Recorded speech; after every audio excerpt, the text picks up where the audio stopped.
Kjo ka të bëjë domosdoshmë shumë komplekse për ta shpjeguar nëse një person mund të arrijë një pikë që përballë karrierës vet, domosdoshmë interesit për karrierën edhe vet, edhe përballë përplasjes me po themi me të këqijat, po përplasjes me thyrën e disa rregullave që quhen shumë principale. Kjo është një moment që gjithsecili duhet ta bëj. Pse duhet ta bëj? Sepse në momentin që ti sheh që principialisht nuk funksionon një mekanizëm, patjetër që mekanizmi duhet korrigju. Dhe kjo ka qenë arsyeja e parë. Pra arsyeja e parë ka qenë unë kam parë se si rregullat bazik të funksionimit, për të cilën besoj që kam qenë një ndër ekspertët më të mirë të Partisë Demokratike, kam punuar me shumë ekspertë që kanë qenë ndoshta edhe më të mirë se unë më përpara, por thyrja e këtyre rregullave, për shembull, thyrja e një rregulli bazik që në 2013, për shembull, kur kandidues Kololdashi dhe me një vendim mbrenda natës Berisha e ktheu kandidimin nga kuvendi kombëtar në antarësi, ishte një vendim i njëanshëm. Dhe mund të ishte vendim i drejtë, por është i njëanshëm sepse ka procedura se si merret një vendim. Dhe unë që në atë kohë me zotin Oldashi kam debatuar në zyrën e vet ditën që ka shpall kandidaturën që duhet të ndërshtuar para kjo. Dhe ndoshta nuk duhet bëj nga zoti Oldashi, por duhet bërë nga ne të tjerët. Në mbrojtje të atyre bashkësisë rregullave themelor.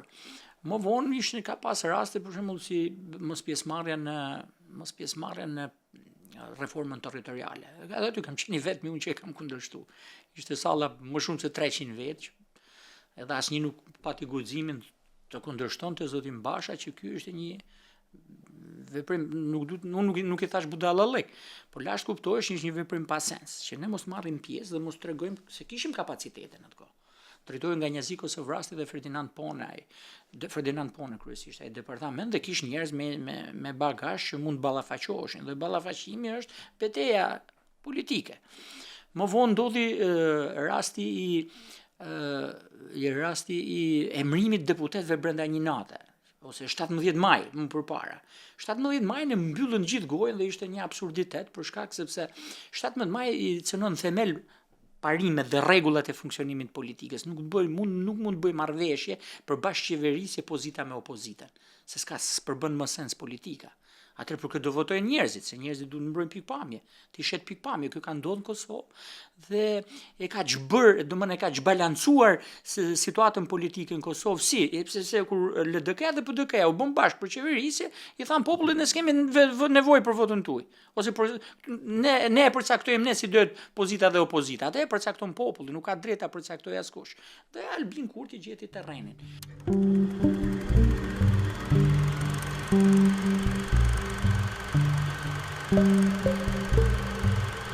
Mbrimi i gjithë mbrenda një nate i gjithë deputetëve quhet shkelje e rëndë e rregullave, nuk mundet një individ. As në kohën e monarkive nuk ka funksionuar që mbretërit merrnin vendime të tilla pa i konsultuar. Pra kjo tregon edhe papjekuritë atyre që janë lider, sepse duke vepruar kështu normal ato ç'bëjnë subjektin që drejtojnë, por ka të bëjë edhe me faktin që këto duhet vramenin, se këto budallaj nuk janë. Pra arsyeja që i bëjnë veprime të tilla kaq ekstreme, në braktisjen e zgjedhjeve 2019-s. Dalin nga parlamenti pa një procedurë qartë, se unë kam qenë në atë kohë që ti mund dalësh nga parlamenti, por duhet ta kish rrugtimin e qartë se si e mbyll daljen nga parlamenti, sepse kur arrin një pikë që ti s'ke qenë në parlament edhe mund dalësh. Dhe kam qenë dakord që mund ndodh. Ose shumë veprime të tilla të turpshme pas humbjes 21 majit betejë do të vazhdojë edhe gjithë duart trokisnjës, se përqafimi i turpshëm të Berishës me zotin Basha në kuvendin e Korriku 2021 mas humbjes. Ishte shumë e turpshme ajo që bënte zoti Berisha, po çfarë do t'i thush? Domthonjë gjithmonë unë këtë e lija për faktin që zoti Berisha tashmë ka kaluar në moshë dhe nuk ka kurajë, forcën më për të edhe nervat më për pavarësisht se në bindjen time ka qenë që zoti Basha nuk ishte në një personalitet politik që mund të merrte vendime jashtë influencave të zotit Berisha, për shkak sepse kështu ka qenë i ndërtuar zoti Basha. Nuk ka qenë zoti Basha asnjëherë s'ka qenë një figurë që ka tiparet e liderit, i vendosëm, i qartë, me vizion. Dhe ajo çfarë ndodhi e fundit ishte fakti që në atë periudhë goditja e zotit Berisha që unë e pata parashikuar që patjetër që doja godas sepse nuk mund të rrinte po do rrinte në një stanacion të tillë Ambasada amerikane ishte ajo influencuesja kryesore, besoj që qarkullonin ujërat, lëviznin ujërat. Se si do ndodhte, pastaj ishte situatë tjetër. Këtë e kam thënë edhe në kuvent.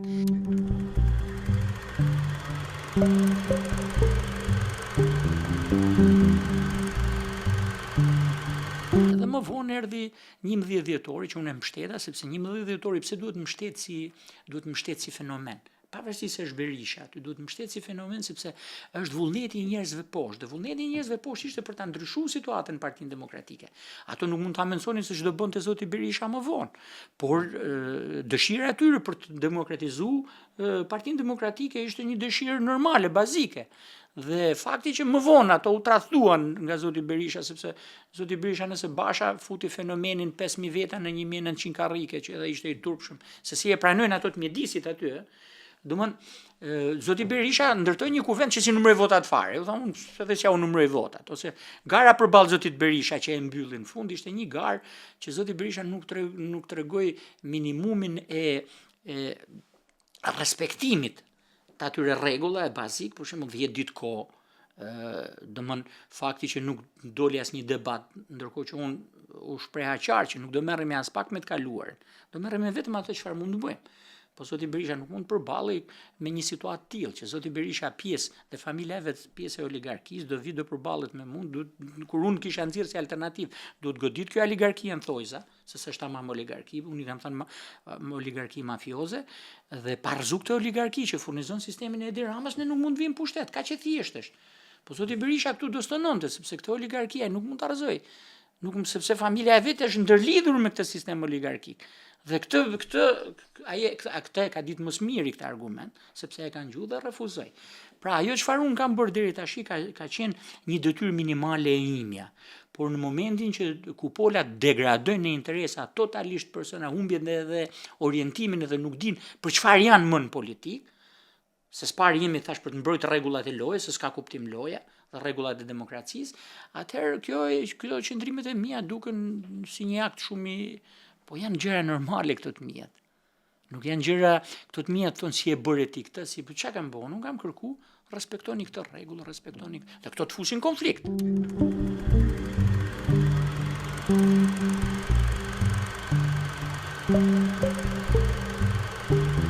Shumë herë thonë pse po e shan ose pse po e kritikon. As nuk shaj, as nuk kritikoj, po bëj akuza të rënda. Sepse në momentin që ne jemi në kufit e sharjes, tregoj mungesë kulture. Dhe unë këtë nuk e kam. Në momentin që jemi kufit e kritikave, duhet pranojmë gjithçka, se kritikat janë normale. Unë s'bi dakord, po gjithsesi kritikat ka përcehen. Në momentin që jemi në mohimin e demokracisë ose në deformimin e plot sistemit, aty nuk ka më vend për diskutime normale dhe nuk ka vend më për heshtje. Aty ka vetëm për reagim dhe për veprim. Sepse edhe por nëse s'vepron prap do ishte e njëjta gjë. Domethënë kjo ka qenë situata. S'dyti vjen nga formimi, unë vi nga një person që mendoj që në fëmijëni jam përplas edhe e kam vujt të pjesën e regjimit komunist. Kështu që unë në familjen time jam edukuar që duhet përplasem me të keqen. Nuk jam edukuar që duhet hesht ndaj të keqes. Dhe këtë e kam marrë që në gjymnas, edhe më vonë. Dhe baba im ka qenë ndër personat e parë që të paktën e ka akuzuar Sali Berishën për një parti, jo e ka akuzuar, por të paktën ja ka bërë prezent faktin që Partia Demokratike nuk mund të jetë një parti e kontrolluar nga sigurimi i shtetit, sepse kjo parti pastaj nuk do të mbush misionin për cilën është ndërtuar. Dhe kjo ka ndodhur maj 91-shit. Kështu që unë nuk kam, domethënë kjo vjen çështja e formimit e para familjar, jetës që ti kalon, vjen edhe mënyrës se si edukohesh, si shkollohesh edhe si të përplas jeta me këto më në shumë komplekse, pra të punë thash fillim është komplekse.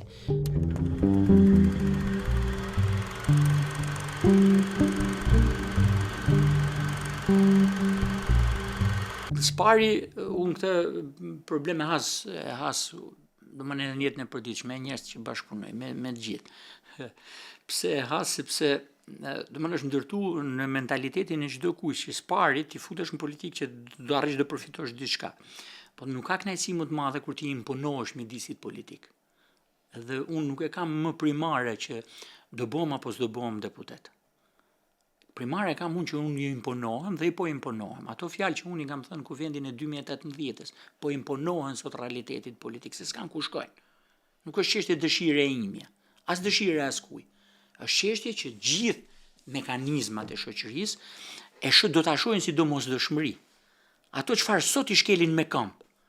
Dhe në rastin konkret, unë po dalë dhe po diskutoj në këtë fushat elektorale dhe po prezantoj ato probleme që do t'i kemi ne këtë 2-3 vjeçar deri në 4 vjeçare dhe më shumë ndoshta. Pra cili është problemi? Problemi është i deformimit të qëllimit ekonomisë të vendit, që nxjerr gjithë problemet tjera. Unë mund merrem me pensionet, unë mund merrem me pagat, unë mund merrem me varfërinë, domethënë është normale të merresh me gjithë këto probleme dhe ti kundërshtosh. Faret se cili është këndvështrimi jot për zgjidhjen e problemit. Nëse ti mendon që duke rrit pensionin nga 200 në 300 euro ose duke lujt këtë lojë, domethënë që të joshës thjesht pensionistët për çështje vote, kjo pastaj nuk ka lidhje me zgjidhjen. Kjo ka lidhje me një premtim, që edhe mund mos ta mbash. Ndërsa kur ti fillon edhe thu që si funksionon ekonomia, pra si lidhet kjo oligarki mafioze me grupet kriminale, me sistemin bankar, me sistemin politik, dhe si këto të gjithë janë në një rreth, dhe se si këto arrin e kanë deformuar ekonominë në thelb, nga një ekonomi që ka si prioritet fitimin, se këtë ka ekonomia, në një ekonomi që nuk ka prioritet fitimin, po pastrimin e parave, ti ke ndryshu krye kaput logjikën e funksionimit të ekonomisë, prandaj ekonomia nuk rritet. Ekonomia që ne kemi sot në themelin e saj ka është një ekonomi që merr serum nga parat e pista, që i prodhon korrupsioni, i prodhon grupet kriminale, i prodhon trafiqet, dhe këto grupet kriminale që këto bëjnë zhurmë dhe gurgulen e madhe, që furnizojnë këtë sistem me para, nëse ky sistem nuk do kishte dyert të hapura për këto grupe kriminale, që këto parat të prodhuara nga veprimtaria e grupeve kriminale të involvohen në ekonomi. Pra ne do kishim mekanizëm të fortë, që nuk do funksiononin grupet kriminale. Do mbesnin gjithmonë grupe kriminale të thjeshta. Dhe unë këtë kam në fokus. T'ju them që këto 2-3 vjet lufta, beteja e nisur rishtasi nga SPAK, sepse SPAK nuk e artikulon kështu, sepse SPAK nuk është organizëm politik. SPAK i etiketon grupe kriminale dhe krimit e kollarëve. SPAK nuk mund të thojë mafia. Nuk e përdor fjalën mafia. Bashkëveprimi në bashkëveprimi gjithë këtyre hallkave, sepse gjithë përfitojnë për atë punë bashkëveprimi, se duan njëri tjetrin, këtu quhet deformimi i ekonomisë dhe prodhimi i 10 pasojave. Dhe unë po të merrem me 10 pasoja, domthonë unë intelektualisht do erzoja shumë arsyetimin tim. Dhe unë i rikthej me arsyetimin, a mund ne që ta vëmë në binar bankën e Shqipërisë mos të mbyllë syt, bankat e nivelit 2 mos të guxojnë, kompanitë offshore mos fusin para këtu pa identitet dhe kompanitë guac këtu ku ka çoban e pastruese e murator që kanë llogari me miliona euro dhe se din që i kanë, sepse ky është një cikël pastrimi parash, dhe po them, nëse ne nuk e vëmë në binar këtë mekanizëm, kush e vën binar? Rregullat, respekto rregullin. Dhe kjo është diferenca dhe këtë e bëj dhe unë këtë du ta fus në zhargonin politik. Do t'ja imponoj gjithëve ta fusin këtë, dhe në momentin që futet në zhargonin e të bërit, e të folurit edhe të diskutuarit, detyrohen të shkojnë te dera e bankës, detyrohen të shkojnë të thonë guvernatorit kush je ti që mbyll syt kur ndodh këto, detyrohen të flasin për offshore dhe të shkojnë te ligjet. Pra, qëllimi im është para se të fitoje, është a do të mund të realizoj këtë. Dhe nëse unë realizoj do ngjoja kënaqësi. Thash si sot janë gjithë problematikat që unë kam ngret në themel, janë sot të gjithë, edhe partitë e vogla dhe partitë, një pjesë e mirë e partive po i debatojnë në këtë fushat elektorale.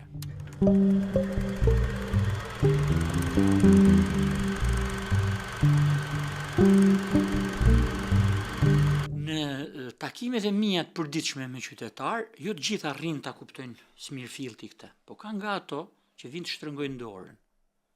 Edhe nga poshtë, edhe nga lart, po më shumë poshtë. Nuk është se njerëzit nuk e kuptojnë. Njerëzit kuptojnë këtë që ky mekanizëm është një mekanizëm që po i vjedh. Këtë e kuptojnë njerëzit. Po them një debat që kam pas me stafin. Në ato klikimet e like-et e tjera me radh, gjithmonë kur futesh në botën e rrjeteve sociale bën shumë primare. Shkova 6.000, shkova 20, shkova 40. Unë sot vitet e mia të 2018-s nuk ishin se unë jam i fushës. Dhe po të filloj të mësohem unë që duhet vrapoj mas lajkeve, të merr ajo rutina e vrapimit mas lajkeve, sa i pëlqyeshëm je. Pastaj do ngjesh në ditë në Big Brother mu. Po më gjen Big Brother se të çon rrugtimi, po e morë devijimin që në fillim, hap mas hapi përfundojnë Big Brother. Unë nuk jam për Big Brother. Dhe mu më interesojnë shumë, jo se nuk më interesojnë, po më interesojnë pak në raport me thelbin e gjës. Për mos thënë që unë personalisht e nënvlerësoj totalisht pjesën kam ndet me persona specialista dhe këte ju kam thënë, unë jam i fushës, mu mos më shpjegoni sepse unë e kuptoj. Problemi është që po nuk u mor dikush me këto, po nuk u rrit rrethi i njerëzve të imponosh rrethit njerëzve që merren me këtë problem. Dhe po nuk filloi u zgjeroj njerëz, po nuk u zgjeru ky rreth në mjedisin politik, po edhe në shoqëri, ne do të metim në stagnacion. Po pranojmë këtë fakt pastaj. A ka kosto kjo që bëjmë? Ka kosto. A ka përfitim që bëj? Personal jo, kam vetëm shqetësime. Po a duhet ta bëj dikush? Po, duhet ta bëj dikush. A e ka marrën për sipër? Po e ka marrë. Pse? Po se do ta bëj dikush, ne nuk jemi për atë punë, jemi divers. A mund të fitoj unë po t'isha me Adriatik Lapën? Po, mund të fitoja me Kollaj. Po t'isha me Sali Berishin, isha listë sigurt. Po t'isha deputet me Sali Berishin, ç'a do ndodhte? Do ndodhte do isha një ushtar rreshti. Do vlej unë t'jem një ushtar rreshti në parlament, po unë nuk jam, nuk du t'i ofendoj ato, po unë nuk jam ata, dhe nuk mund t'a pranoj kurse si, me ndërgjegjet plote kam të, unë dalë punoj, unë merra me i firmë të vogël, që ma kanë mbyllë, momentalisht më kanë vuj gjobë një 50.000 euro dhe ma kanë mbyllë, para një 3-4 mush, po s'dalë më qabë, po e përmen këtu, po e japë si shemull, po s'dalë unë me dalë me nxjerr letra, unë e di se ç'a të bëjnë këta. Unë s'jam Saljani tash, s'jam edhe Gazi, s'jam s'po i përmend këtë të tjerët. As Muli, as tash kjo punë ka kostën e vet. Po hym këtë punë nuk duhet më bëj qaraman. Unë se kam mend mua anku për këtyre. As kur kërcënojnë, as kur bëjnë, as e di është pjesë e lojës, është xhungël. Dhe tash një njeri që e njeh shumë mirë realitetin dhe nuk orientohet saktë se ç'a duhet bëj. Domthon ose ushqen veten me faktin që unë duhet fitoj, mjafton të futem në parlament, mu nuk përbën nuk rëndësi. Se me atë biznesin tim të vogël, me mënyrat se si unë do të punoj ndershmërisht, unë arrit të garantoj mbijetesën time në këtë xhungël. Kështu që unë ta dal ta shes tash veten time për një pak luks më të madh nuk e bëj, se kam bërë kur kam qenë pushtet. Unë kur kam qenë pushtet nuk kam tentuar ndonjëherë me jetu në luks, ose me pas, nuk e kam këtë prirjen. Tash do të thosh ti pse? Po sepse jo gjithë njerëzit janë një lloj. Shumica priren nga luksi, po ka plot që nuk priren nga luksi. Pra duhet të them është kjo punë është çështje zgjidhje dhe çështje detyre për t'u bën shoqëni. Mërzitem në ditë, lak, po kam drejt ta la. I kërkoj falje njerëzve të mi, them deri këtu e kisha mundsinë, sepse un kam këto probleme, të cilat s'mundem, por e kam shumë të lehtë për ta bërë, ndërsa kur futesh pastaj në këto ujë të tjera, nuk edhe po duash nuk e le dot.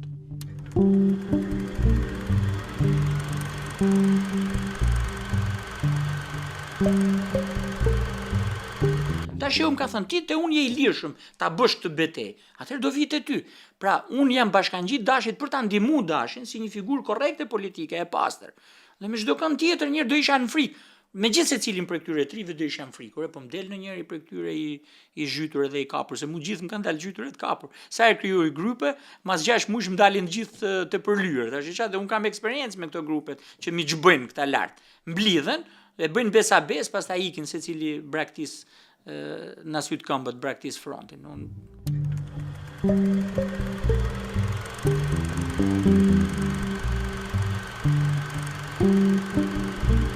Jo, unë nuk e kam lidh, do e zvogloja, unë mund ta bëj fushatën te Kuksian dhe të kem rezultate edhe më të mëdha. Po do zvogloja, në thelb këndvështrimin e të bërit fushat. Patjetër që unë pretendoj që te Kuksian unë marr një numër më të madh votash. Nuk mund të them të madh për shkak sepse unë nuk arrit të sqaroj çdo Kuksian.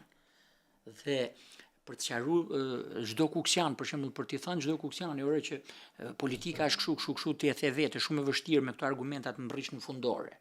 Në fundore duhet të mbërrit me argumenta më të thjeshtë. Dhe argumenti më i thjeshtë që unë i them krye Kuksianëve është ky, që ato e kuptojnë. Në 2018, kur unë kam qenë në atë kohë një ndër drejtuesit e protestës Kuksit, unë kam ardhur nga mjekimet në Tiranë për të qenë edhe për ta realizuar protestë dhe për ta nxjerrë me sukses. Me sukses do të thotë që të hiqej trau dhe mos të kishte asnjë lloj lëndimi dikush. Dhe unë për ta bërë këtë kuptohet që kam bërë maksimumin tim. Dhe çfarë nxorri ajo? Ajo protestë nxorri edhe shumë palara. Sepse për shembull deputet që i kërkojnë demokratëve si Flamur Noka, Aslan Dëgjani për shembull, që ka qenë edhe i ekstrem i PS-s, ka bllokuar tunelin ndërkohë. Dhe mu më ka ndodhur pyes një demokrat, "Ore, psi më filanin kishte shpërndat Aslanit?" Ai nuk e di, sepse nuk e njohin historinë dhe harrojnë para ca vitesh. Ose si, po këto kanë qenë pjesë mbështetjes së kastratit në 2018-ën, ky Lulzim Basha, Sali Berisha më vonë. Sepse Sali Berisha kur e kupton se Sali Berisha është më politikan, kur e kuptoi efektin që do të tha protesta e Kuksit, dhe protesta e Kuksit kishte një simbolik, nuk ishte kështu nga këto ordineret. Simbolika ishte ti nuk ma të bllokon dot rrugën të shtëpia ime. Dhe ne e kemi drejt kanunore, zakonore, që është drejt themelore e njerëzimit ajo, të lëvizësh lirë.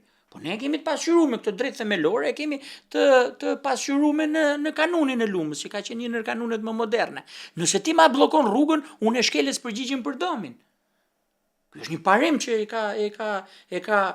domthon zona e ka njoft. Dhe ai është leksioni që u dha politikës, ti nuk mundesh të mbyllësh syt dhe vesh. Kjo është arsyeja që Edi Rama e kuptoi dhe kërkoi falje. Ç'ndodhi më vonë? U bën në shtator gjitha palë bashkë. Edhe Sali Berisha u bë me Qetin, me tjetrin, me Ramën, me këtë. Pse u bën? Sepse në momentin që ti premton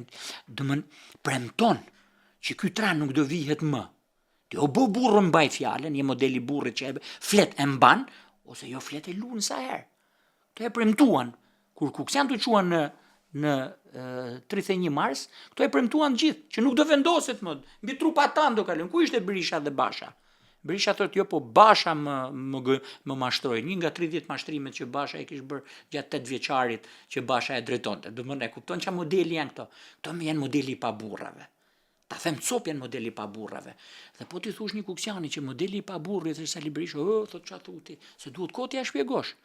Po se duhet t'i thush cili është modeli i burrit, duhet marrë shembull në Krahin, ti thush burri është ai që flet e vret mendjen dhe flet e slun. Jo burri ai që të lun në fjalë sa herë ti bjerë, sa herë i del një interes përpara. Ose këtë e bën edhe Edi Rama. Edi Rama është edhe më ekstrem. Po thon ti po pse merr Sali Berishën se merr Edi Ramën? Po e njohin Edi Ramën që është në fushën e vet. Është në lojën e vet.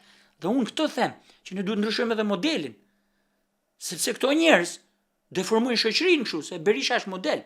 Kur Berisha bën kështu, di çfarë i thot çdo qytetari, je në drejtën tënde për ta bërë. Ose i thot gjithë qytetarëve, i thot që mosbindje civile. Dhe gjithë dalin përplasen me policinë, sakrifikojnë. Dhe në fund ky rrimaj balkonit, po ti kur e ke nda menin që mos bindesh civilisht, dili pari. Dhe këtë mosbindjen civile tregoj me aktet tua, që ta marrin vesh edhe të tjerë. Pra modeli këto janë modelet e paburrave. Tash kuptimin e klasik të burrit, domethënë njeriu që i ka disa tipare themelore, të forta për të qenë drejtues i një familje, drejtues i një komuniteti ose drejtues i shtetit, që duhet të ketë më ekstreme. Dhe nëse këto ndërtojnë modelin, këto kanë ndërtuar modelin rrugaçve, në Kukës, në ku sa kam qenë unë jo, fatmirësisht s'kan mund ta ndërtojnë, po më vonë për shembull atje, edhe kudo në Shqipëri. Janë modeli rrugaçve që hyn parlament ose bën kryetar bashkishe ku diun çfarë. Po kjo ka të bëjë me vullnetin e tyre, sepse ç'a bën?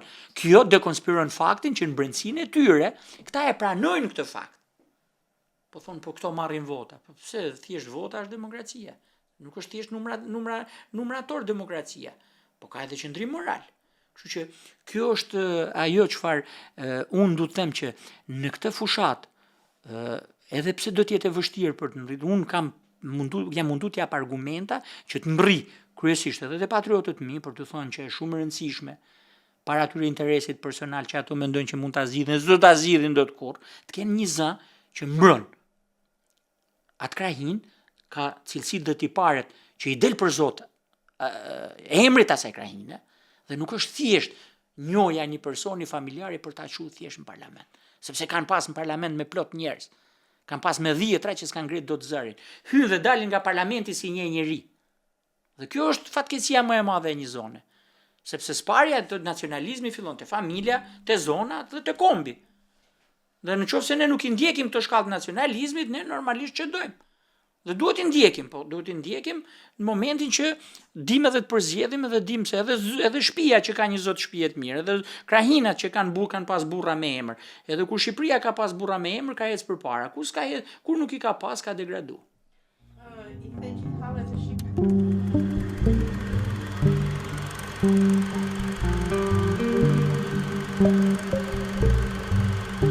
Arsyeja